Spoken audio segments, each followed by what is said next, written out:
بسم اللہ الرحمن الرحیم۔ شروع اللہ کے نام سے جو بڑا مہربان اور نہایت ہی رحم فرمانے والا ہے۔ ساتھیوں، کل اسرائیل نے کئی دن محاصرے کے بعد الشفا ہسپتال کو خالی کر دیا ہے۔ خالی ہسپتال بچوں اور خواتین کی لاشوں سے بھرا پڑا ہے۔ لاشوں کو ٹینکوں تلے کچلا گیا ہے۔ بہت سے شہداء کے اعضاء نکالے گئے ہیں۔ بچوں کی لاشیں کتے بھنبوڑتے رہے، جن کی دل دہلا دینے والی تصاویر عالمی میڈیا پہ گردش کر رہی ہے۔ ظالم اسرائیلی فوج الشفا ہسپتال میں شہداء کی لاشوں اور ان کے کٹے پٹے اعضاء کے ساتھ سیلفیاں لیتے رہے۔ 400 سے زائد افراد لاپتہ ہیں، جن میں اکثر خواتین ہیں۔ لگتا تو یہی ہے کہ انہیں اسرائیلی فوج نے لاپتہ کروایا ہے۔ اسرائیلی درندے انہیں اٹھا کر لے کے گئے ہیں۔ یہ سب کچھ چنگیز خان کے دور میں نہیں بلکہ اس دنیا کے مہذب ترین دور میں ہو رہا ہے۔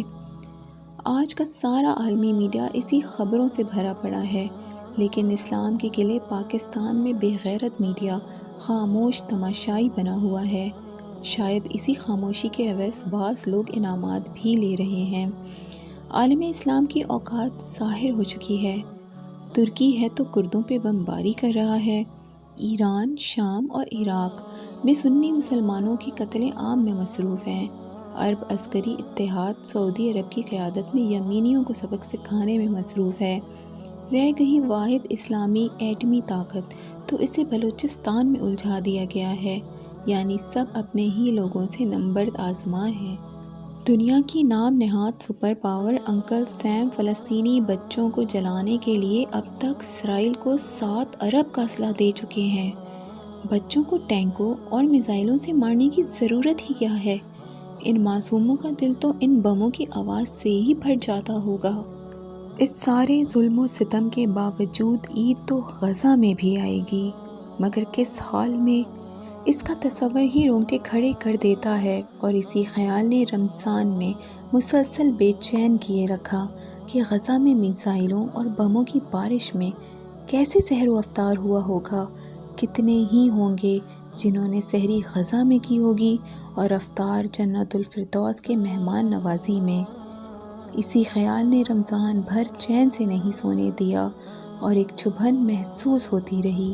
اسی چبھن کے احساس سے اکثر درس قرآن سے بھی کتراتے رہے کہ کیسے رمضان میں سحر و افطار اور قیام اللیل کی فضیلت پہ گفتگو کریں، جبکہ جسم کے ایک حصے سے لہو بہہ رہا ہے۔ عید تو لٹے پٹے خیموں میں بھی آئے گی، عید تو غزہ میں بھی آئے گی، لیکن اس عید کا احساس لہو جما دیتا ہے۔ رمضان کا ہر دن اسی خیال سے گزرا کہ اپنا دسترخوان تو نعمتوں سے سجا ہوا ہے، ہمارے بچے انواع و اقسام کے کھانے کھا رہے ہیں، اور غزہ کے بچے گھاس کا سوپ پی کر سحر و افطار کر رہے ہیں۔ اللہ اکبر! ہائے فلسطین کے ہیرے رل گئے اور دنیا خاموش تماشائی بنی ہوئی ہے۔ عید تو غزہ میں بھی آئے گی، عید تو لٹے پھٹے اور لہو لہان خیموں میں بھی آئے گی۔ اللہ اکبر!